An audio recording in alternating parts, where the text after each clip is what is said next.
This video here is called The Worst Parents on YouTube, the DaddyOFive Nightmares. I've looked into this guy a little bit. This is from Aubrey, by the way. I've looked into this guy a little bit here and there. Well, not Aubrey. Aubrey's pretty cool. I meant DaddyOFive. Crazy dude. Let's give a watch on this story here, guys. Fire beginning. What is happening here? Okay, we're gonna have to restart this. We're gonna have to restart the segment. Authenticity of the All right, let's. There we go. Do you pay bills in this house? No, they don't need to be in school. Wow, brother. Look here. Get that camera out of here. You can't be surprised that the world would have an adverse reaction. Yeah, this is the guy that just relentlessly harasses his own children for content. Now, listen, I'm going to be real with you. Some harassing your children is okay for content. He just went like way too far, right? Like realistically speaking, it's funny when kids get made fun of. It's funny when you bully kids a little bit, as long as it's not like the worst. Like, you know that trend on TikTok where they'll turn on like a spooky sound and then they'll play the filter that has like the ghost in the background and the kids get upset. That's funny. Okay, I know it's mean to kids and maybe it'll scar them for life, but that's funny. But when you get to a point where, like, I remember one clip, and I'm sure they'll bring it up, where, like, these guys didn't take one of their kids to Disney or some shit like that, but they took the rest of the kids. Like, that is fucked up. Like, that's not, like, a silly haha joke. Like, that's really fucked up. Like, that's horrible. Like, you're going to take one of your kids, but you're not going to take the... Like, that's shit. That's, like, a real shit thing to do. So, that's what it is. I mean, that stuff goes, like, way beyond the line. Yeah, and I think, oh, my wife's in here. Oh, these are the people that they got their kids taken away, I think. It might be. We'll find out. So you won't make me go through all this just for a stupid prank?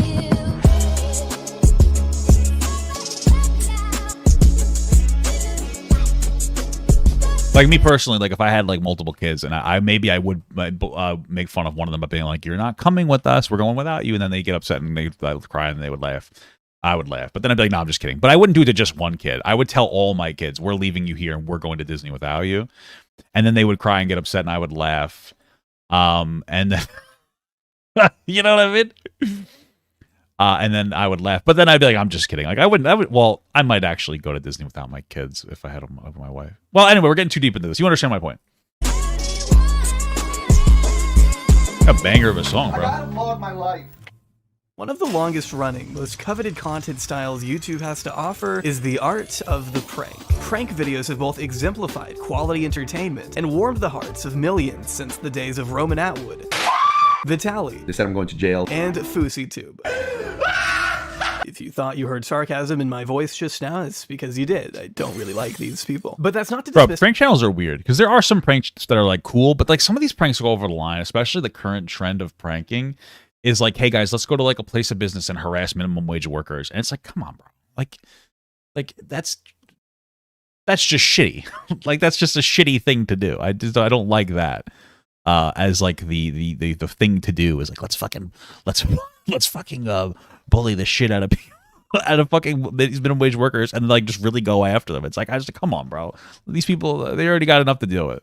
their impact in a grander scheme. Seeing that for a brief period of time, these pranks were the ultimate form of content, the easiest way to generate the most views and, in turn, make the most money. While it may be hard to believe today, at one point on YouTube, millionaires were born from titles like these. I'm Joey Salads, Oh my god. and we're selling bricks in the hood. Oh my god, I was about to say, like, Joey Salad, this is some of the pranks back then too. Everything was, when they say we're doing something in the hood, what that actually means is, hey guys, we're gonna go harass the fuck out of black people. Like, that's what in the hood jokes are. And then we're gonna pay some other black people to make black people look like degenerates. Like, I'm pretty sure it was like proven that Joey Salads set up a situation where he put a car, I think this is what it is, a car in a neighborhood, like a black neighborhood, and then paid like black people to like destroy the car to try to make black people out to seem like violent, like animals. Like, and like the same thing with like BLM shit. Like, he'd walk around and be like, all lives matter, and nobody would be like rude to him, but then he would say Black Lives Matter, and all of a sudden the guy's swinging at him. And it's like that's the whole, hey guys, here's the in the hood content. Hey you guys, let's go harass the fucking black people. It's like, holy shit, like, how is this fucking content? I mean, we criticize Mommy Makeout Day, but at least Mommy Makeout Day wasn't harassing the fuck out of people. You know what I mean? That shit's fucking crazy. Fucking nuts. I'll give you guys a brick for 20. Push it in. Dude, no, chill. In fact, the more sensitive a Dude, topic chill. was, the more attention it was bound to receive, even when they turned out to be nothing more than staged, manufactured clickbait. By 2017, enough pranksters have been exposed for faking their pranks that viewers became skeptical of the genre altogether, diminishing trust between fan and creator, which meant that if you wanted to go viral, you needed to capitalize on the most insane, jaw-dropping concepts you could think of. And that's exactly the direction many creators took, knowing the authenticity of the prank didn't matter so much, just as long as the title and thumbnail contained enough shock value to achieve instant virality. Also, It's how we Joey ended up Salad's pissed in his own mouth. So with Prank Invasion making out with so many scantily clad women in public. Why don't we dress up as someone homeless and try to get kisses? The shock value needed to overshadow the fakeness. But sadly, not everything depicted in these videos was fake. Some creators went so far as to take advantage of the public's preconceived notion of fake prank videos in order to monetize the most sadistic behavior imaginable. interesting. I never thought of it that way. Like, I always kind of assumed that some people were dumb and actually believed that these pranks were real. But it's just an interesting perspective because what he's saying, and I know that doesn't seem super profound to you guys, but for some, some weird things like really resonate with me. What he's saying is like everybody had this idea that all these pranks were fake, so that means that this DaddyOFive could push the line beyond what people would consider reasonable normally because they think that it's not real. Maybe that is true. And so that's how we got away with the behavior that was really abusive from what I've seen without people doing something about it sooner. Maybe, yeah. Exploiting genuine reactions of distress and carrying out the most twisted of desires until YouTube themselves were finally forced to act. Not before going down in history as some of the cruelest individuals on the entire platform. This is the story of DaddyOFive. Right now we are under severe attack by all kinds of media. Everyone is following the media. I don't know. I say real Good. life. At the end of the day, guys, we're parents My first. kids come first. My family comes first. Before we get into Damn, the serious loses custody. stuff, My kids come first. I lost my kids, by the way. I'd like to go ahead and thank today's sponsor, Sweden. Oh. Established Titles. Sorry. Established Titles is an easy way to preserve the natural woodlands of Scotland by helping Oh, I don't care about that. By the way, I got it wrong. It's Scotland. I don't care about the woods of Scotland. Fuck that shit, okay? environmental restoration efforts across the globe. A project based on historic Scottish customs, Established Titles offer unique title packs that give you at least well, one you can go look at the core video for that. That's interesting.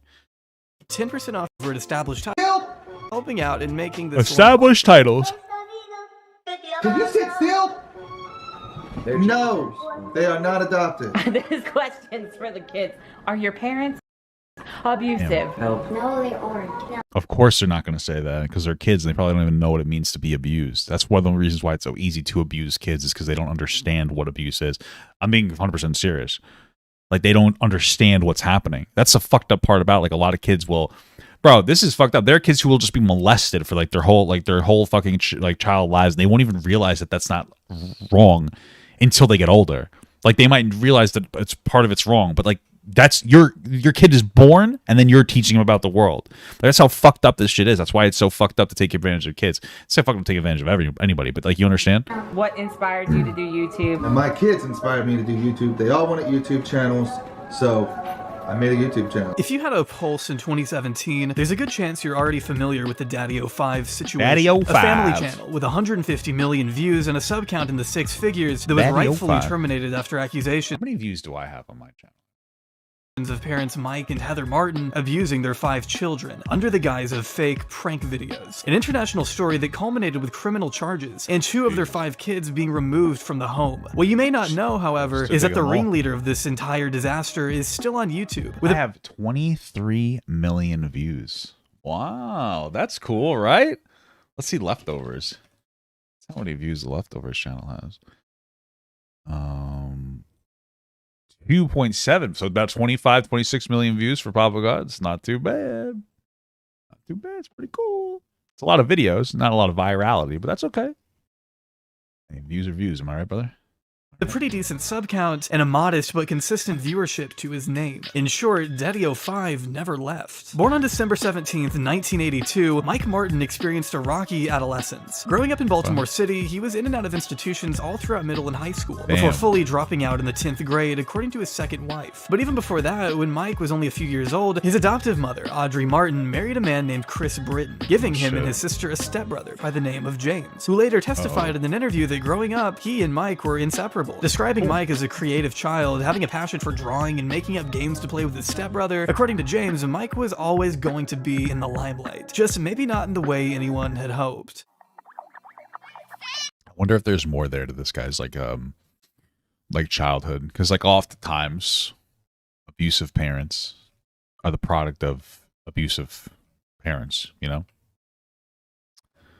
So I wonder how far it goes. What the hell?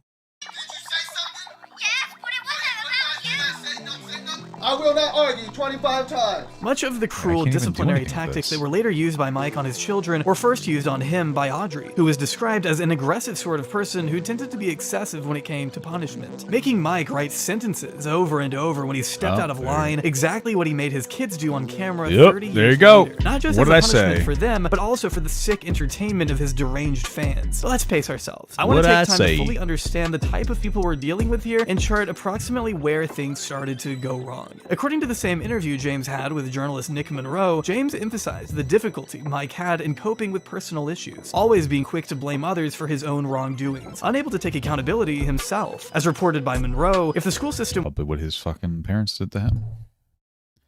Fucked up shit. Wasn't failing him, it was the teacher. And I just want to be clear, that doesn't mean that his behavior is okay, right? Like when I say like I wonder why he's doing this thing, is it because this is what happened when he grew up? It's not me saying like, oh, okay, that makes it okay. It's understanding why patterns exist, and then like you can engage further to try to break those patterns. But it doesn't make it okay. You pass a point of no return where like just because there's context for your shitty behavior doesn't mean that your shitty behavior is justifiable in any capacity.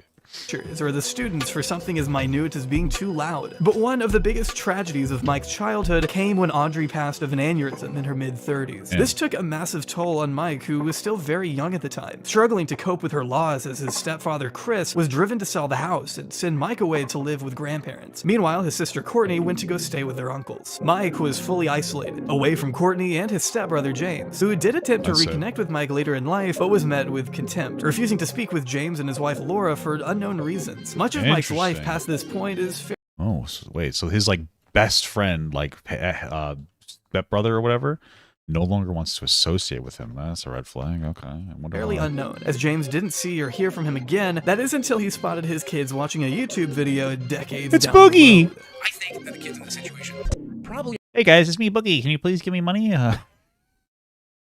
Hey guys, I blew all my retirement money on fucking cryptocurrency. Can you please give me some more money? I'm not gonna make any more entertaining content, but I'm gonna beg for money.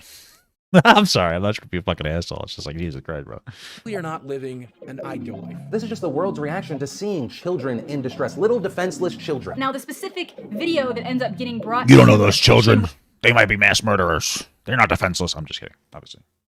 When they first started getting the backlash was actually probably on the lesser scale of how messed up some of their videos are. Children being handled emotionally and physically in a way that shocked the world. And you can't be surprised that the world would have an adverse reaction. Mike and Heather Martin had garnered quite the reputation by early 2017. Their content fully spilling out into the mainstream zeitgeist after being amplified by some of the loudest voices on the internet at the time. Before prompting such publicity, the couple had been quietly growing their channel since August 13th, 2015, toying around with a range of different genres before landing on the prank variety that eventually drove them to infamy. What's up, Team DaddyOFive? What's up, thinking guys? about a little prank to do with Mommy and Five. At first, their content consisted of pretty harmless, unassuming daily vlogs of their blended family. Heather had 3. I wonder if their prank started out harmless too. I feel like they probably did. They probably started out like, I'm gonna antagonize my kids a little bit, which is like whatever. You know, like I was saying before, there's like a limit. And then it just progressively got worse and worse as they felt the need to up the ante, and to a point where they were putting their kids into psychological fucking distress. I also wonder, genuine question, if these dumb motherfuckers were actually intelligent enough to understand what were doing was actually like very psychologically distressing to a point where it's going to have this catastrophically negative impact on their children.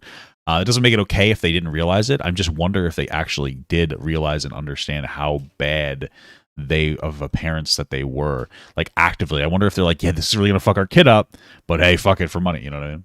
3 boys from a previous marriage, just as Mike had 2 kids of his own from his ex-girlfriend Rose. A backstory we'll be exploring extensively a little later. As of 2016, the family had been known to stream on Twitch, along with their regular flow of YouTube content, that was deemed fairly innocuous up until July 8th of that year, when Mike announced to his then humble following the first semblance of what would become the channel's primary focus, and ultimately the grave downfall of an entire family. I may have just done a prank on one of my kids, and there might be a video coming soon, maybe. I don't know. You may not have known it, but from that moment forward, life for the Martin family would never be the same again. Alright guys, so the dogs were outside and they drug something in, and I'm pretty sure it's a baby mouse, and Heather doesn't know about it, so... Just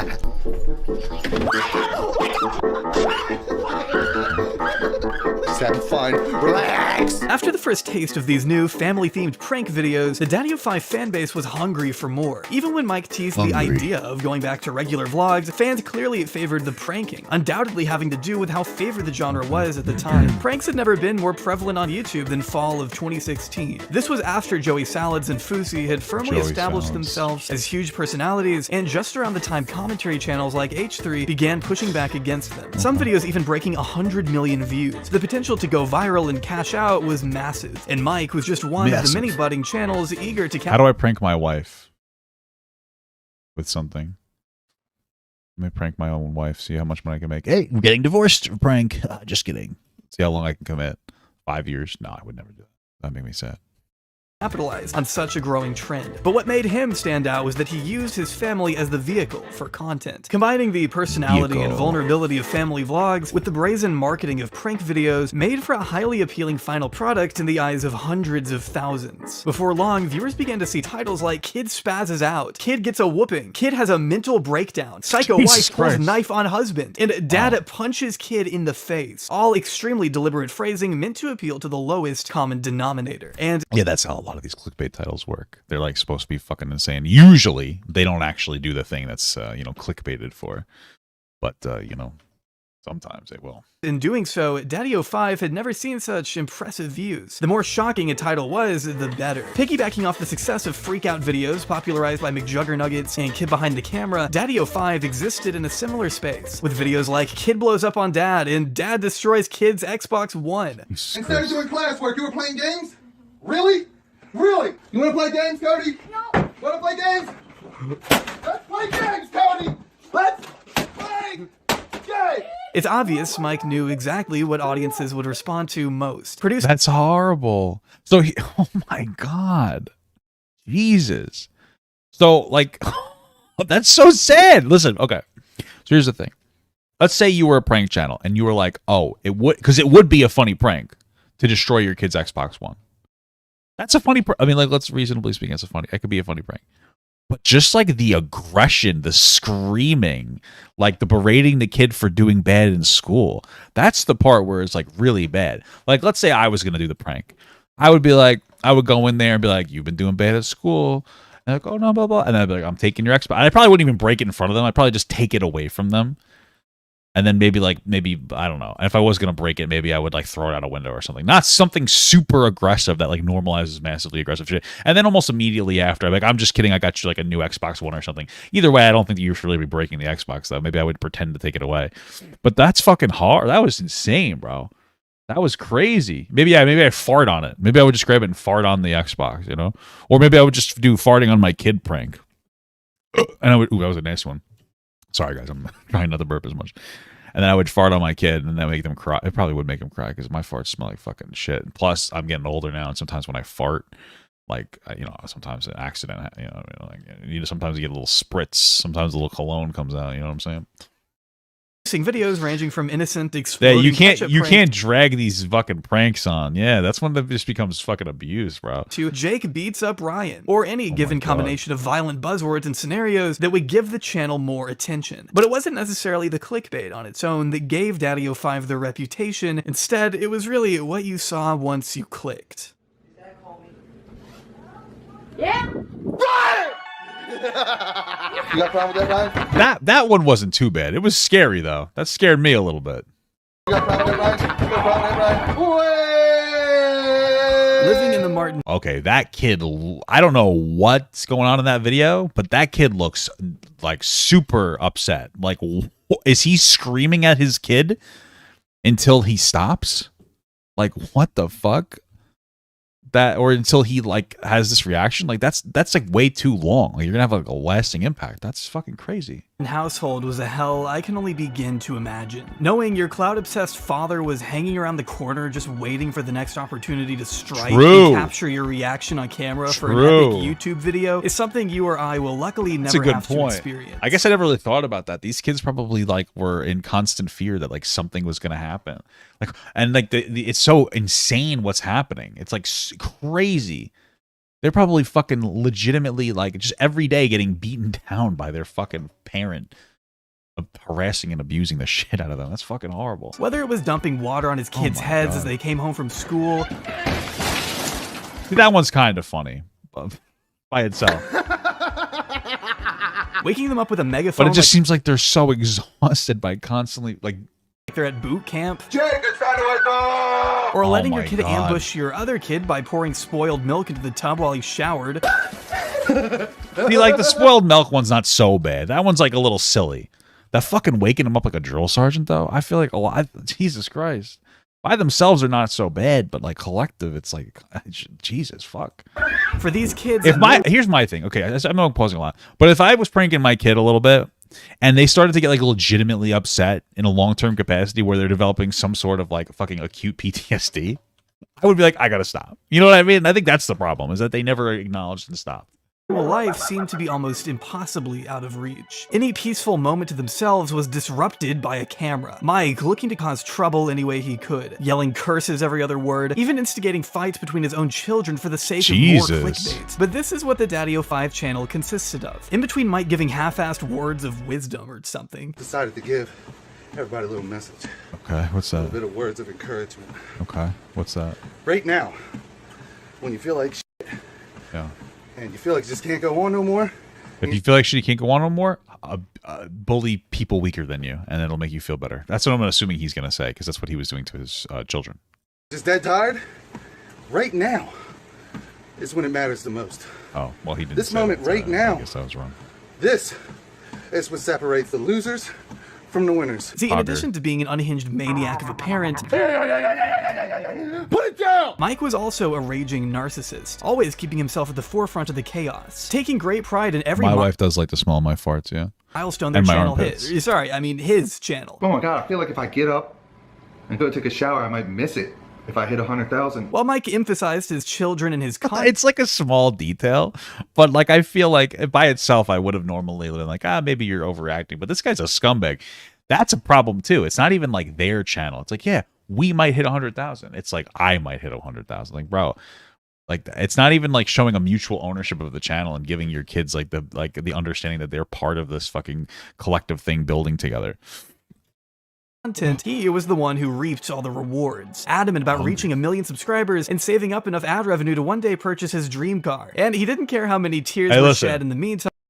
I'm personally, my car, listen, I've never been a car guy. My dream car though, I really want like a 2024 like fucking electric vehicle, Dodge Challenger. Those things look fucking wicked. I saw so much, but like I'm not, you know, hopefully we get there. But you know, if I'm more interested in creating like a nice little nest egg for my kids, like college and stuff. I am getting a fucking car. I mean, Jesus Christ. Time to get there. It didn't take an astute observer to look at one video and notice a key difference in DaddyOFive's content compared to the rest of YouTube's most popular pranksters. These videos were not fake. You gonna get violent? Really? Leave me alone. That's why you're going. Well, in his defense, kids are bad actors, so you kind of have to. You can't just pretend to abuse them. You have to actually abuse them if you want to make that your content. Okay. You're going. You are going. I'm not going anywhere. The more these so-called pranks continued, the more hostile the environment became. Harry Potter. While every child in the Martin family was exposed to vile treatment, some had it even worse than others. Namely, Mike's... Yeah, it seems like the older kids were like treated, I guess, lack of a better term, better, which made it even worse too. Because let's say you were... This guy seems like generally abusive, but let's say you only bullied your kid for content, but you're teaching some of your kids to bully the other kids for content. that's going to be picked up, and they're just going to start bullying that kid in general the entire time. And it no longer becomes content, but it becomes a way of life for the children or that child to be picked on. And a younger kid already is the one that's going to bear the harassment because he's younger. And that's most likely what happens here. Biological kids, Cody and Emma. Among the youngest in the family, Cody and Emma found themselves being picked on the most, not only by their siblings, but by their parents too, as a good portion of their titles included Cody's name in some disgusting way. Jake crushes Cody. Dad burns Cody's Pokemon cards. Cody ruined family night. Cody ruins a giant family surprise. I'm sending Cody to milk. Everybody, imagine too, like people, like his audience, especially when you're at that sweet spot where you're getting bigger and you're becoming a larger content creator. But you haven't quite exploded yet, so you're getting all positive feedback from all your fans because you haven't like poured over into other spheres for them to like be like, what the fuck's going on here? And it's probably like so many people are like, yeah, fuck Cody. Cody's an asshole. Fuck that kid. And Cody goes online and reads those comments, and like Cody has a significant mental health issues now because not only is he being bullied by his fucking family, but he's also getting horrible negative feedback that's affirming the family in what they're doing. And it probably feels like to this kid, like what is he, what everything probably feels like it's going to collapse in on him. Military school, and using Cody for target practice is only a fraction of the examples I found, not including the Poop series. Over time, Cody became hated among the channel's fan base, seen as the problem child to gullible audiences because that was the narrative Mike and Heather seemed to put forward. Even in tweets that had nothing to do with Cody at all, the replies would still be filled with people encouraging Mike to punish Cody further, telling him that he should make Cody write more sentences, or that he should hit him harder. As heartbreaking as it may be to admit, it was genuinely what some people were tuning in to see, and the Martin parents had no problem giving them just that. Shouldn't be doing. What is all this? What the heck is all this? What is it? Let me guess. You think I did this? Cody, get the Clorox wipes. But what is this? Cody, get the Clorox wipes. What are Clorox wipes? The disinfectant Clorox wipes. Go get them. It's clear from the time that— Wait, what was the prank there? Was the prank that they're going to make a mess and make their kid believe he did it? I've been there. Like, I used to have these friends, and like, what they would do is they would do some like dumbass shit, where they would be like disruptive, or they would like destroy like one time they would put like Barbie dolls in like the fucking oven at their own house, and then like when the mom came home, they would blame me for it, because like the mom wouldn't punish me, obviously, like at least not nearly to the same degree. Well, they couldn't really punish me that much. And like then you get like I've developed like a guilty personality in some ways because of that. Like it's like because you feel like you're getting blamed for things you didn't do wrong, and it's like fucked up. I feel bad for that kid. I truly wonder, did they ever be like, I'm just kidding, Cody. Like we know you didn't do that. We were just making a video. I feel like they never did. I feel like they just bullied the fuck out of their kid and never gave him affirmation after the content was over. Like, I still wouldn't make it right, but at least that's like a positive step, Mike and Heather decided against letting Cody come with the family to Disneyland, that they had always had some kind of weird resentment towards him. Where in one instance, Heather just— Oh, this is literally the Cody Gets Bullied channel. It's not even fucking DaddyOFive. Anybody could bully this kid. The kid getting bullied is the content. You're not even going to take the fucking Disney. He earned you that money. What the fuck? His mental health gave you that money to make that fucking edition, to go to Disney. Right, admits she didn't want to take him. No, I wanted to take him. Okay, well, I don't want to take him. Why? I love the boy, but I don't want to take him because he's bad at shit and he's going to make everyone miserable the whole time. Implying that his behavior means he isn't a normal kid and that he's got something else wrong with him. He put poop— Yeah, he probably does have behavioral problems. He probably does have behavioral problems. Yeah, he's a real bad kid. He has so many behavioral problems. Yeah, why do you think that he has behavioral problems? You think maybe it's because he's getting fucking harassed and abused by his parents? You fucking moron. everywhere. Hey, me Several too. times. Poop. I want him to be there. Everyone is going to miss, well, not everyone, but I'm going to miss him too. Got them jerks in there. No, They're you're not going to care. I wish he would behave himself and act like normal. Is that not the mother? That's like the fake mom, right? That she's like the stepmom or whatever, but she's obviously a cunt, but right? Child. Normal kids have bad behaviors. Cody has something else. Despite the fact that smearing poop on the walls at a young age can be an— I mean, if you think he legitimately has something else, like some kind of like a developmental or intellectual disability, then why wouldn't you get that checked out? If anything, you saying that makes it even worse, because now you're like, yeah, there's something additionally wrong with Cody that I think goes beyond bad behavior, even though it's because he's probably is constantly getting harassed. Take him to a fucking doctor. You're going to punish the kid for what you're identifying as a potential mental health problem? Like, it doesn't get any better. That's not a justifier. It doesn't make what you're doing better. It actually makes it worse. Yeah, he's worse than most other kids. Take him to a fucking therapist with all that money. You're talking about going to fucking Disneyland. How many thousands of dollars are you going to spend? Take him to a goddamn fucking therapist to get some help if you think he has some kind of a diagnosable issue. But you're prioritizing Disneyland for everybody. While you're probably not working for shit because you're making a ton of money off of like his suffering. Like, Jesus fucking Christ. Early indicator of OCD, PTSD, anxiety, or depression. Cody has also been officially diagnosed with Wait, what is this? Something else. Despite the fact that smearing poop on the DaddyOFive channel had, first of all, him smearing poop on the wall is most likely a behavioral issue of acting out for some reason, which is pretty obvious. Not exactly like a hot take there, considering the way that his fucking family treats him. DaddyOFive channel has attempted to continue their regularly scheduled programming in spite of this ordeal. The family went to Disney World without taking Cody. Mike seems disappointed to announce the fact that to his audience, but Heather is more than willing to embarrass Cody by telling everyone he allegedly smeared poop everywhere. According to Phil, psychologists, I don't know who Phil is or if they have any authority. Psychologists see this as a warning sign of OCD, PTSD, anxiety, and depression. Heather Martin expresses her desire that Cody would be normal, quotes, and whatever his mental health issues were something to be out of the ordinary. Heather Martin calls Cody crazy. Walls at a young age can be an early indicator of OCD, PTSD. I don't know who the fuck Phil is. Who's Phil? Who's this person that's like speaking in this capacity? Are they any like actual authority on this situation? Or are they just like, is it Dr. Phil? Like, who are they talking about?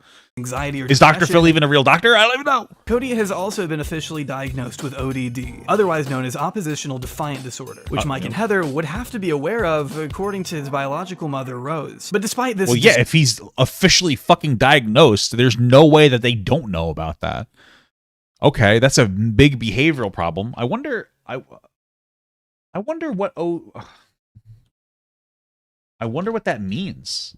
Like I just put the ODD definition. It's like, what's the definition of odd? I wonder what that explicitly is. Let's see. It's a type of behavior mostly diagnosed in children with ODD are uncooperative, defiant, and hostile towards peers, parents, teachers, and the authority figures. They are most troubling in the list. I wonder why this behavior manifests. It has to be because of what they're doing. So there's different theories on it. The developmental theory. This theory suggests that the problem starts when the children are toddlers. Children and teens are ODD may have had trouble learning to become independent. They may have had trouble learning to become independent from a parent or other main person to whom they are emotionally attached to. Their behavior. It's interesting how this is just a theory of it. It's not actual. Okay.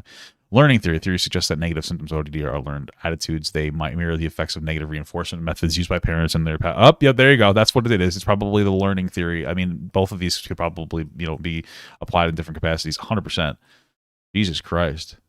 Mood or anxiety disorders. Jesus Christ. Wow. Dude, what a fucking scum fucking piece of shit.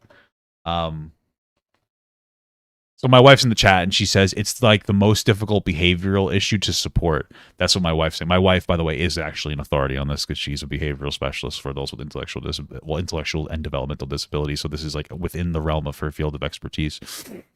I imagine in general, one of the biggest issues with even dealing with something like this is parents. That's one of the problems with dealing with kids.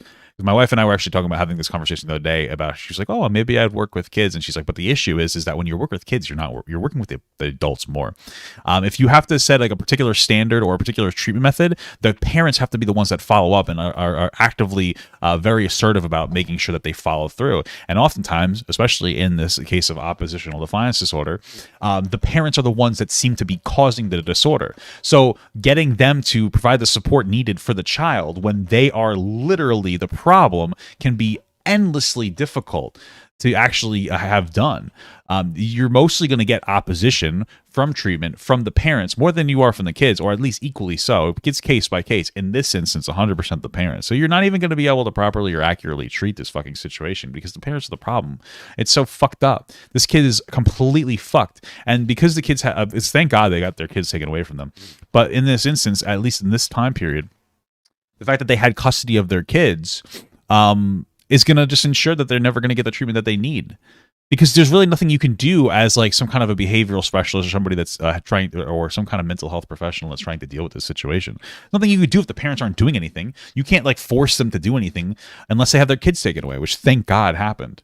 Shorter, the Martins weren't holding any punches with the pranks they pulled. One video in particular by the name of Cody Gets Kicked Out stands out to me the most. Why? What happens here? What's up, Team DO5? I am in Cody's room right now because Cody's leaving. Cody is getting out of my house. I'm kicking him out. The video begins with Mike laying the groundwork for a new prank idea, convincing Cody that he'll be going to live with fellow YouTuber Kid Behind a Camera to clean dog poop to straighten up his behavior, making it seem as real as possible by getting the rest of the family in on it too. I'm gonna catch up to speed here. Nobody, I don't have chocolate on me. I ate some chocolate. Seems like Kid Behind the Camera is equally or comparatively just dumb as fuck when it comes to this kind of shit, because he's actually in on this prank. I wonder if he identified this as an abuse or if he just didn't care and wanted to make as much money as possible. I'm not saying that that's like a lasting, upholding criticism. I'm sure he changed, but...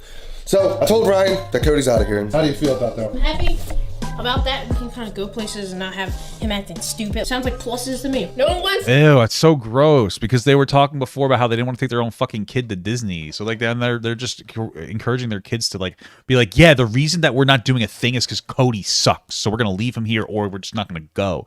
And then you just end up encouraging your kids to bully the fucking kid, you know? What's the deal with him? And he's the sensitive one. Mom doesn't want to deal with them. No one in this house wants to deal with them. Jesus Christ. I love him to death. Clearly not.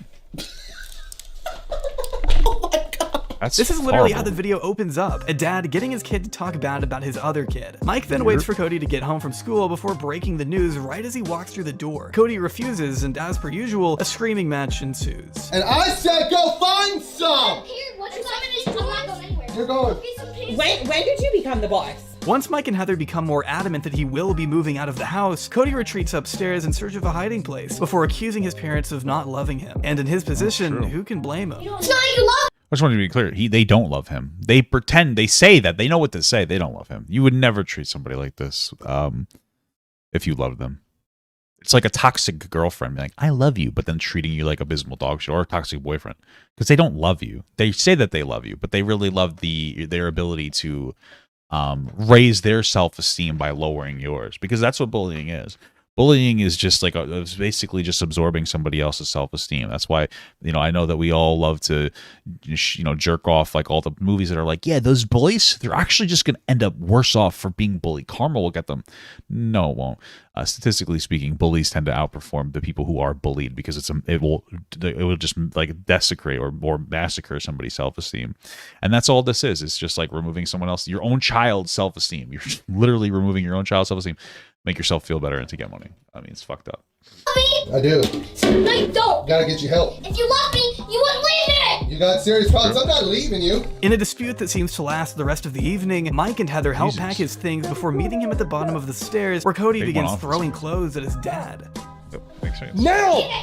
At that point, Mike is forced to reveal the truth. As anyone could expect, I mean, would this be the reason they diagnose him with oppositional defiance disorder? Because this doesn't even seem like it would, like, he's not really defying anything. He is, but he's not defying like usually I think ODD is like opposing reasonable standards. This is opposing an unreasonable standard. So I wonder if he even got like potentially falsely diagnosed. You know what I mean? Like, I wonder if that makes sense to you guys. I don't know if I'm expressing myself very well. Cody doesn't take the news well. It's just a prank. Just a prank, bro. Stop it! Just a prank for like 5 hours, Scott. Just a prank. Just a prank, really? Yes. God! It's just a prank! That's messed up! His family had just lied to him, making him think his life was about to change overnight. Yeah, Not the first time he'd lied to Cody, considering I like this line, though. This is like very revealing to me if you listen to this. Yes. It's just a prank. Just a prank, bro. Stop it! Just a prank. Just a prank, really? Yes. All right, the reason I wanted to replay that is because let's say I was going to prank my kid. After the prank's over, you should understand that your kid's going to be really upset. And even at that moment, they're not even like, it's just a prank. Don't worry. We love you, Cody. Like, we're just kidding. It's like, it was just a prank, and you need to stop acting out, because he slapped that thing away because the kids were antagonizing him, saying it's just a prank. Like, they're not even consoling him after they're effectively fucking hitting him with like fucking PTSD. I mean, it's insane how they're failing at every step of the way. They don't care about this kid. They're not like, it's just a prank. We were playing a prank on you. We're so sorry. Like, but it was fun. It's just like, yeah, it's just a prank. You need to shut the fuck up about it, and you can't complain about it. But it's like, holy fuck. Jesus Christ. God! It's just a a prank. See, look at that. His family had just lied to him, making him think his life was about to change overnight. Not the first time he'd lied to Cody, considering the other instance they made him think they had abandoned him in public. Cody. We're right here. Better now.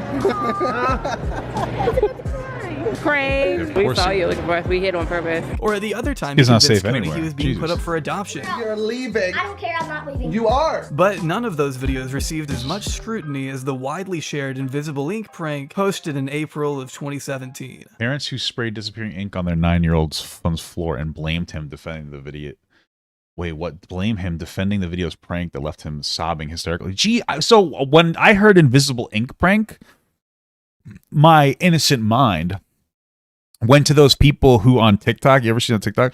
They're like, they put like a sheet over their kid and they're like, we're gonna make you disappear. And then everybody pretends the kid disappeared. They'll show them a picture that they already took with like nothing there. They'll take the picture and they'll show them. And they're like, oh my God, there's nobody there.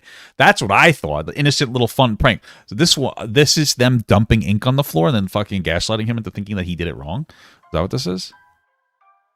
This is fucked. Hey guys. So, I got a prank for Cody. I bought this here. You know, if you hate your kid and you're pranking him, it sounds like you're just trying to abuse him while using a prank as like a cover for it. Visible ink, and I'm going to squirt it all over his carpet and start flipping out.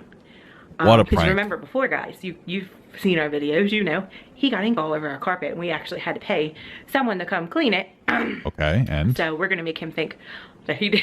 so he made a mistake and got ink on the carpet. And so your solution to that is, and he probably got punished for doing that. So now we're going to punish him additionally by putting more ink on the carpet and then screaming at him. Wow, what a prank. Okay.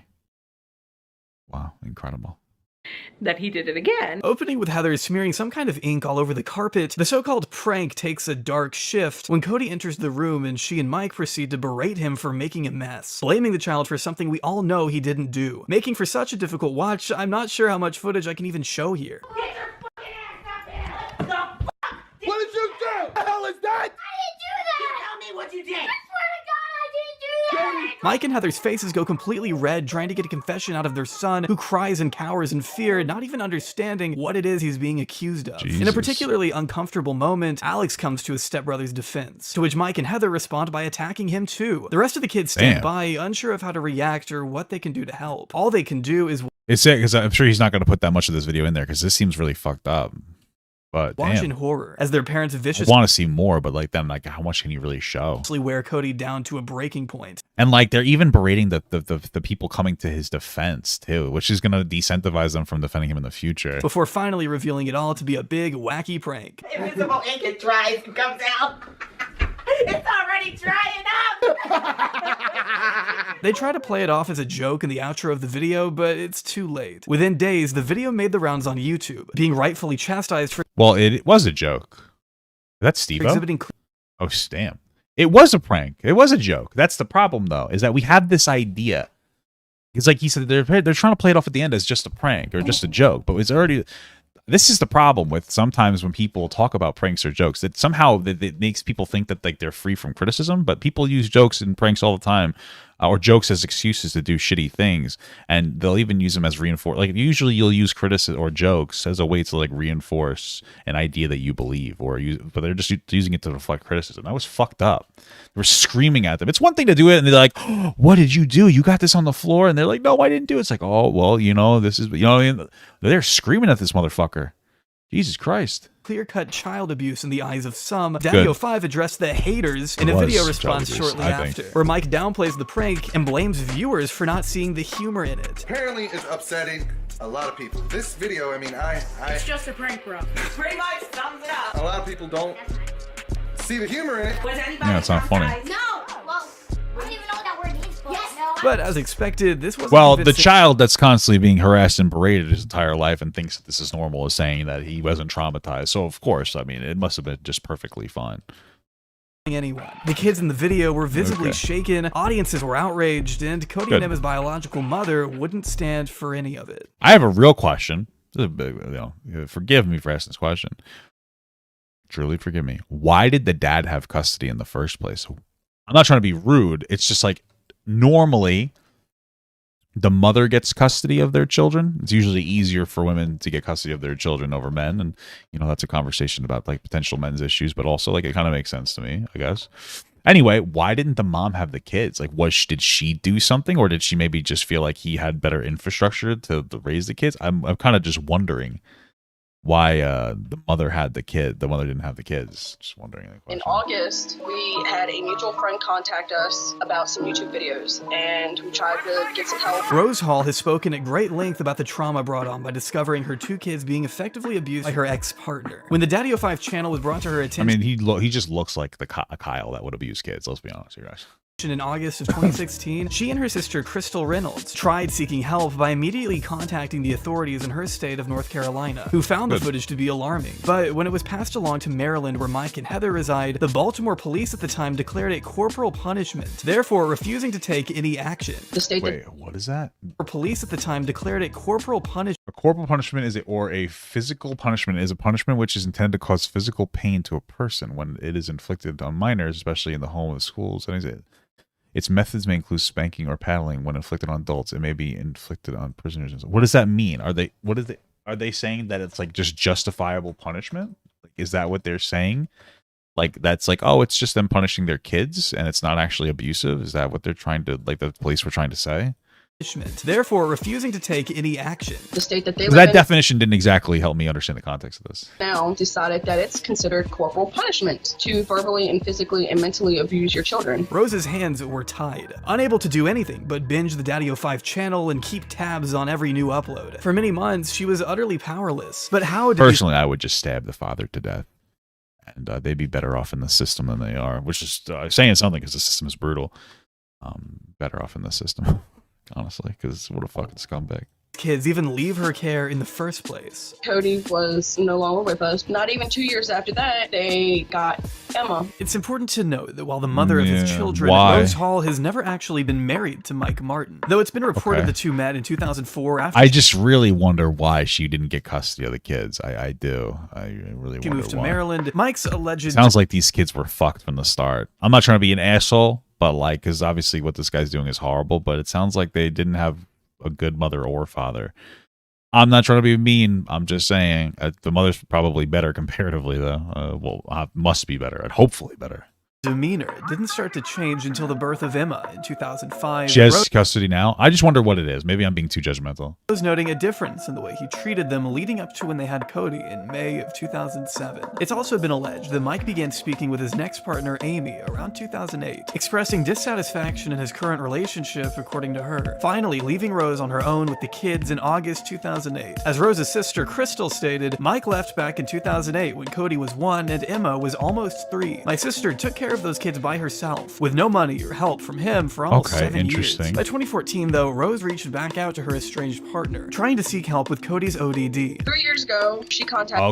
Okay. So apparently, so what I'm understanding now is that the mother had custody for 7 years, and then the kid had these behavioral issues, and then moved into there. So I guess the father's behavior didn't actually... Well, it might have, considering he might have been an absentee in some capacity.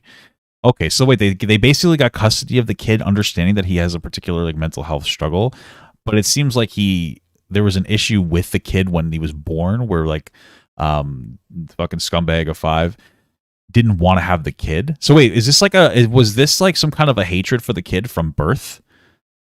Like, was there a resentment? Like, I didn't want this kid, so you're gonna take it out on the kid the entire life? Because that's what it sounds like is happening here. Contacted Mike to give him a second chance to try to be a dad. Okay.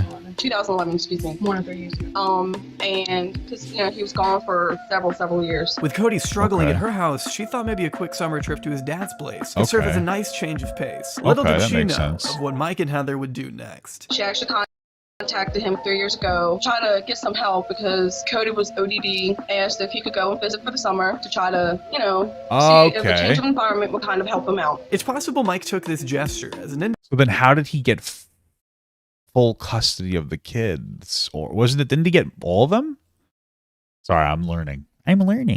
It just seems a little bit complex. Okay, because that makes sense. Like, okay, I'm having struggle because it can be very difficult to raise a kid with like some kind of a disability in the capacity.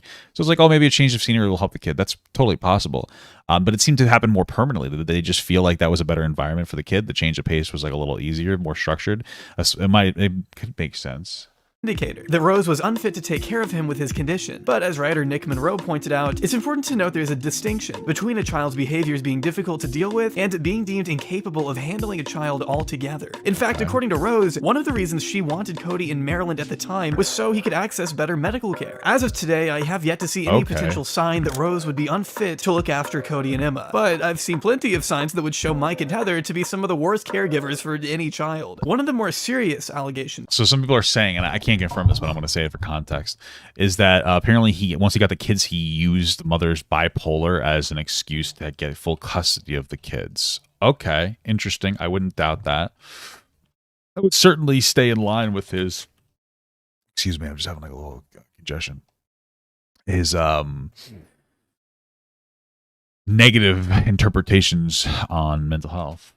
From Rose being that Mike and Heather forged paperwork to make it seem she had given her majority custody rights to them. While he was there, the stepmother, Heather, decided that she was going to forge papers and say that my sister gave up her rights of Cody and was sending him to live there. During what was supposed to be a 6-month stay. Wait, so they forged paperwork. So why didn't that change? Like, so if somebody's forged paperwork for me, like let's say I was going to give my kid to somebody else, like whatever, let's say my wife and I weren't together and I didn't kill myself, and you know the kid was having a problem with me, and then I sent him over to her, and then she forged my signature, which is impossible because I have a very distinct horrible signature, but I would fight that. So and then I'd be like, they forged I would almost immediately, I would call the police or whatever, go through whatever lawyer infrastructure. How come she didn't do that? Rose claims that Mike began slowly excommunicating her from her son. Nightly calls turned into weekly calls, which became monthly, until Cody just got too busy. Rose claims Cody's temporary visit began to look more permanent when she saw her name at the bottom of court papers in December 2014, blaming Mike and Heather for forging her signature on a document she swears she didn't sign. One bit of evidence to support this claim would be when Mike and Heather used some of her own medical papers against her in court, seemingly indicating a cache of Rose's personal documents somehow in their possession. According to Rose, they'd have no... Okay, so she apparently went to court and said that they forged the paperwork in the first place. Is that what we're saying? Indicating a cache of Rose's personal documents somehow in their possession. According to Rose, they'd have no other way to obtain this information than by taking it from her home during a routine visit to pick up Cody's toys. It wasn't hard for them to forge her stuff because somehow they got an entire tote full of my sister's paperwork, like Medicaid for the kids and things like that, you know, papers that she had signed. They also used a very personal document against me in court. They took a document that nobody was supposed to see. It was confidential. To this day, Rose still denies everything. So they must have taken like a document that was like very damaging of her. It might have been like a diagnosis. This was also like a few, like we still don't have exactly the greatest interpretation of mental health in the real world in today's time, but back then it was like much worse. We've been moving in a very positive direction for understanding mental health issues. So it's possible that the court just looked at that and be like, yeah, unfit mother, you have bipolar, blah, blah, blah, blah, blah. Or there could be something super damaging that actually caused her to lose her kids justifiably. I don't really know.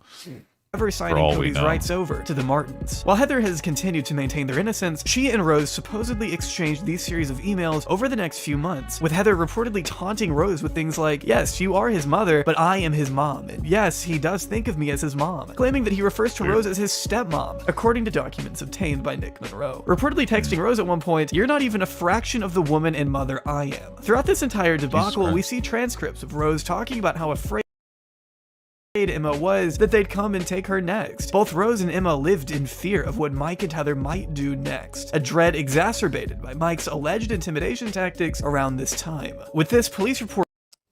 How old? When did this happen? Because I truly wonder if when those kids grow up, if they're going to step forward and be like, hey, this was the dynamic with my mother, this was the dynamic with my father, and like some kind of like expose. I would be curious to see what they actually like think and feel genuinely without any type of potential coercion from either of the parents about like what has happened, which will only really happen once they're completely free of both of them. Because it sounds like possibly maybe Rose is just like this big victim here, but it sounds like there's something going on with both of the parents, and honestly, in this scenario. Report filed by Rose at the time to indicate so. The two guys live in Washington, North Carolina. I was working at the Walmart over there before they took my daughter from me, and they would follow me home. One tried to run me off the road, and there's, I reported it to the police. I have police statements where Mike was harassing me. Him and Heather thought it was funny to drive by my house a couple times before I moved out to intimidate me and scare me, which it worked. And they ended up taking her and got what they wanted. In November 2015. Well, if that is true, and they basically like threatened her life constantly, I can see why she would give in. Maybe she's not as, I'm not trying to assert that she's like a bad, guilty person. I'm just trying to be, contextually accurate, or just trying to be like as reasonable as possible. But if they were really like this fucking crazy, then like, yeah, that would make sense why she would submit more in general. Mike and Heather had Emma staying at their house for Thanksgiving. Rose alleges they snuck her back down to North Carolina and coerced her to lie about her mother being abusive in front of a court, saying things like she didn't keep enough food around the house, she was punching holes in the wall and cutting herself, none of which was true, as Rose maintains. During much of this process, though, Rose was forced to represent herself in court, as she claims the Martins had called ahead and spoken to countless lawyers in the area about the situation, making sure that none of them could be hired by Rose, as them speaking with the other party made for a, quote, conflict of interest. Wow. That's fucked, if that's true. I think I have a limited understanding of this, but I'm pretty sure I've seen it before, is that like once you talk to a lawyer, I'm pretty sure, what he's saying is that it becomes a conflict. So if I go and talk to a lawyer, like a divorce lawyer, and I decide not to use them, my wife can't even talk to them because it would be considered a conflict of interest, so she can't even use them. So what they're saying is that they went there and they talked, they got like a consultation room, every single lawyer in the area that would be available to her, just so that she wouldn't be able to like find a lawyer that could actually represent her, especially since she probably didn't have a whole lot of money, so she would have needed to use somebody local. That's really fucked up. If that's true, that is fucked. That's insane. These people are if this is all true, these people are fucking psychopaths, because a lot of this allegations, but I mean, considering how much of a scum, worthless piece of shit he is, I wouldn't doubt it. But that's fucking unhinged behavior. Jesus fucking Christ. I tried to represent myself because I couldn't afford a lawyer, and when I did afford a lawyer, Mike and Heather kept saying it was a conflict of interest to the judge, so the judge made me get rid of my lawyer. They told us in court that Mike and Heather had spoke to the lawyer. They got a whole bunch of names, made me get rid of my lawyer. They told us in court that Mike and Heather... I don't know 100% how the legal system works, though, but they don't have public defenders that she could get, or is that only when you commit a crime that you get like access to a public defender when it's like a criminal case instead of like a whatever this would be considered? I just don't really know how it works. I spoke to the lawyer. They got a whole bunch of names of different lawyers in the town, and they called every single one and told them about what was going on.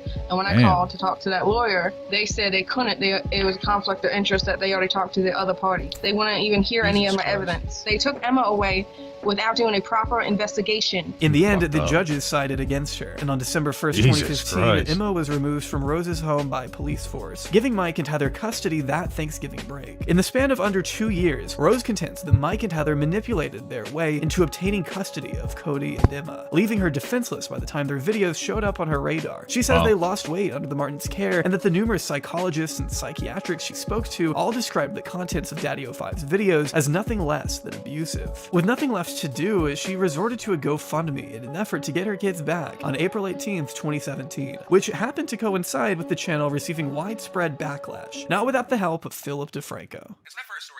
Oh, is that Phil that we were referring to before? YouTube channel by the name of DaddyOFive. It's a mixture of a family channel and also a prank channel, although unlike a lot of the family prank channels, they also prank the kids. On the 17th of April, DeFranco took to his main channel with a goal of bringing awareness to the abuse happening over on DaddyOFive. He starts by summarizing the recent Invisible Ink prank that pushed them into the news to begin with, before getting into some of their other videos where the family gets physical, citing one instance of Mike throwing Cody into a bookshelf, giving him a bloody nose. A horrifying gets physical, citing one instance of Mike throwing Cody into a bookshelf, giving him a bloody nose. A horrifying image to normal people, but to Mike, this was all a big misunderstanding. DeFranco wasn't buying it. I'm assuming Mike is the one of the kids. Am I getting that right?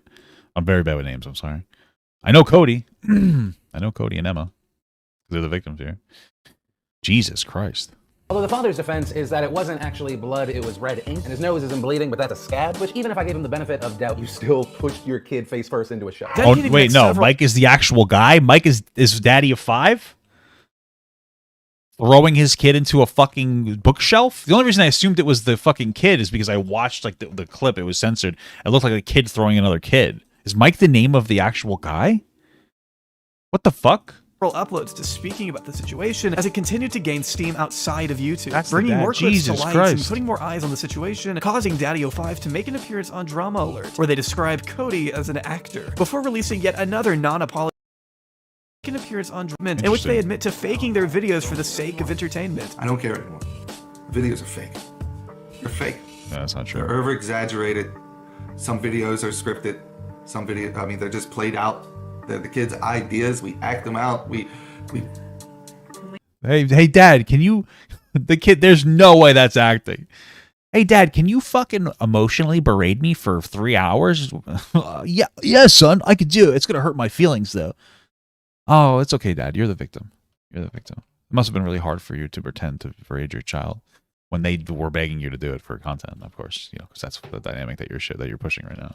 We've said that. I mean, we've said it's their ideas. We've said it's their ideas. After a sorry attempt to weasel their way out of the limelight, Mike and Heather direct their focus onto DeFranco, blaming him specifically for making the situation worse than it was and putting their family in danger. This DeFranco guy, he made a video about us. And because of that video... I mean, like, personally, here's the thing. Like, here's my advice, like, to parents. Because they're, you know, like, okay, because I feel bad for the parents, right?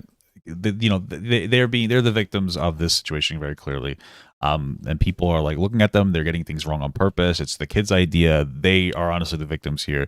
There's something you could do to escape the criticism, and that is you can grab a sharp object and you can use that to draw a line on your arm. Right? They say go upstream, not across the river. Some good advice. You could try that. Okay, now that obviously is a direct reference to them painting while taking a boat ride, obviously. I mean, I would never insinuate anything other. And if you think I did, then it was just a joke. So, just saying. We now have real danger coming our way. It would have never got this out of hand if it wasn't for that DeFranco guy. Starting all of this. No, it wasn't for doing yourselves. all of this to my family. He's responsible for this. Yes, we did the videos. Yes, I own up to everything in the videos. No, you don't. You're saying it's your fake. Maybe I got. You're not owning up to anything. You're telling everybody that's your kid's fucking idea. You're being an asshole. A little carried away sometimes. Despite Heather's previous assertion that CPS had already investigated them once and found nothing, one CPS agent described the situation as, these videos are promoting domestic violence. Even if the parents do it in the best of intention, you are teaching the rest of YouTube and your own children that causing violence and distress is okay as long as it's a joke. The situation even reached their city council as of April 21st. One member by the name of Craig Rice confirmed that the appropriate authorities and agencies were aware of the situation and involved in a case. While the Martins may have intended to keep posting through the controversy, there was no ignoring things now. Within days, they took to YouTube again to publish what seemed at first like a more heartfelt update as to where the situation stood, removing all of their videos except this one. Wow, he put on his nicest little outfit there. Bro, he totally looks like the kid. Like, he looks like, bro, honestly, it looks like a fucking school shooter with this outfit on. Like, for real. It looks like the church outfit that his mom forced him to wear. I mean, Jesus Christ. Franco also covered. And we realize that we have made some terrible parenting decisions, and we just want to make things right. Yeah, how are you going to do that? During this week, we've had a lot of time to stand back, to jump out of character, and to see what we've done and to see... I really like the fake stuttering. I really enjoy that part. The fake stuttering and stammering to make it seem like they're very heartfelt and upset. We've come across, and I understand how everyone feels. For those asking why my edit of that video was so weird, it wasn't my edit. They have several of these throughout the video. Instead of doing a hard cut, they drop the audio, they do a fade out and a fade back in. And they do this so many times near the end of the video where it makes you wonder what it was that they cut out. But we'll keep going. Then they say this about family counseling. We are now in family counseling because we need it. Interviews just after the outrage, they said that they were already in family counseling. We actually have a family counselor. Cody does go to counseling, and we went to counseling as a family. Ironically, we have. So when she says we're so that might be true. They might have a counselor for the kid because of his like ODD, but they clearly are not giving him the support that he needs. Fucking scumbag parents. All right, guys. Counseling now, does that mean that earlier mention was a lie? Despite receiving death threats from DaddyOFive's fan base, DeFranco didn't let up and continued reporting updates to the story up until it was confirmed that Cody and Emma were safely returned to their biological mother in May of 2017. I think the update is Emma and Cody are with me. I have emergency custody. Is that her dad or is that her daddy, if you don't know what I'm saying? They're doing good. With two of the most bullied Martin children finally in a safe environment, it was time Mike and Heather faced the music. Shortly after shutting down their main account and promoting the new DaddyOFive channel, the Frederick County Circuit Court formally filed criminal charges against the couple in August of 2017. Each parent facing down 2 separate counts of neglect of a minor, to which they ended up pleading guilty under what is known as an Alford plea agreement, which meant they weren't totally admitting wrongdoing, but they were admitting to there being more than enough evidence for the state to prove guilt. They were sentenced to 5 years supervised probation. Ew, why would that even exist? Wait, why would that even exist? There being more than as an Alford plea. What? That's the dumbest thing I've ever heard. I want to define that because that's the stupidest fucking thing. So it's a guilty plea in which a defendant maintains their innocence but admits the prosecution's evidence would likely result in a guilty verdict if brought to trial. Why does that even exist? Explain the context where that would need to happen. Because what that's saying, what that sounds like to me is like, oh, you're literally saying that you are the victim of a conspiracy theory. How would you be in a situation where, like, I mean, maybe, I don't know. Maybe there's extenuating circumstances where, like, it seems like you're guilty, but you're not. But it seems like a weird, it seems like you're just saying that the court is dumb. I don't know. That's just saying that that's even an option to me, but okay. Interesting. Isn't that the point of court, though, is to, like, suss out the evidence and figure out what is real and what is fake? Like, why would that plea even exist? I don't understand. Meant they weren't totally admitting wrongdoing, but they were admitting to there being more than enough evidence for the state to prove guilt. They were sentenced to 5 years supervised probation, and if they broke the rules of that probation, they'd be going to jail for 10 years. But in early 2019, it was reported by numerous outlets that a judge had seemingly lowered the couple's probation level and even allowed expungement, despite them supposedly breaking court order. Regardless, the Martins scrambled to continue entertaining their remaining fan base. Shockingly enough, a good handful of loyal DaddyOFive supporters still exist, keeping up with their numerous rebrands as the new DaddyOFive channel began posting new content behind a paywall on their own website. This came after YouTube opted to suspend their new channels multiple times, leading Mike to, at one point, pursue an entirely different career path as a SoundCloud rapper. Show me respect, get my name out your mouth. You do not know unless you live in this house. I don't think I can make this up if I tried. But perhaps their biggest return came in the form of the remaining 3 boys taking to YouTube once more under the name The Martin Boys, initially uploading the occasional prank and vlog with neither of their parents in sight, before finally reintroducing— Wait, is Cody one of these kids? Looks like he's not. Came in the form of the remaining 3 boys taking to YouTube once more. Is that Cody? Does he just look very different? Or is that a different kid? Yeah, it was definitely fire. Or under the name The Martin Boys, initially uploading the occasional prank and vlog with neither of their parents in sight, before finally reintroducing Mike to the limelight in May of 2021. Why are you recording me?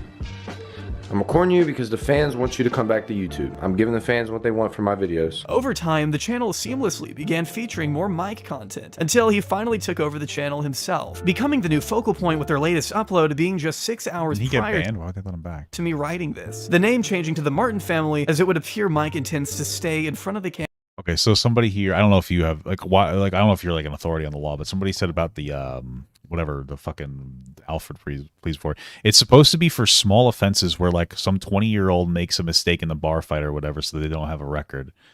Okay, I don't know if that's, I don't know if you have, like, any authority to speak on that, but I'm not, like, trying to be an asshole to you. I'm just saying for context. But interesting if that's the case. camera, where he's always Because my understanding is they have a thing called, well, I understand this very well because I've been the receiver of this, an ACOD, where like if for any, like I think everybody could potentially get one in their life, where like if they make a mistake, they could like argue basically that like it was a big mistake and that they can show that they'll never happen again, and they can have it expunged from their records to a point where they could legally say they've never been arrested before. It's something that happened to me. So I don't know why you would need that particular plea. He belongs. They're doing better. It's going to take a long time to get them back on track. I want them to be happy. I want them to feel safe. As far as I'm concerned, Mike and Heather Martin are the YouTube equivalent of cockroaches. No matter how much negative attention, criticism, or even criminal charges are leveled against them, they just won't seem to go away. While I'm beyond grateful for the efforts everyone took in 2017 to get Cody and Emma taken away from such a hostile place and reunited with the one person who loves and cares for them the most, the fact that it took so much for the appropriate authorities to step in is a grave disservice to victims of child abuse everywhere. Mike and Heather Martin deserved far more legal penalizing than they received, in my opinion, and should be ecstatic they got off the hook so easily. For far too long, they both instigated and capitalized on the distress of the ones they should have been looking out for, punishing their children by an array of cruel and unusual strategies, using the camera as a sort of disciplinary tool, and the channel as an incentive to keep the abuse going, dangling stardom and nice things over the kids' heads in exchange for the reactions they knew would get the most clicks. I don't know where Mike and Heather's story goes from here. To most people, their chapter has been long closed, though I sincerely hope they've changed their ways in raising the remaining 3 boys under their care. Whether Mike or Heather have ever realized how their actions have affected their children in a profoundly harmful way has yet to be seen. But truthfully, that potential self-realization would do little to change the fact that DaddyOFive remains the worst family channel in online history. Wow, incredible. That was a good video. That's horrible, though. What a bunch of scumbag pieces of shit. Hey, everyone, thank you so much for watching, and a special shout out to all my Patreon patrons, my YouTube members, and my Twitch subs. If you'd like to learn how you can contribute even more than you already are by simply watching the video, you can check the links down below, which will unlock a special feature depending on the platform that you subscribe to, such as Patreon here, that will get your name right here on this wall. Thank you so much, guys, again for watching, and have a good one.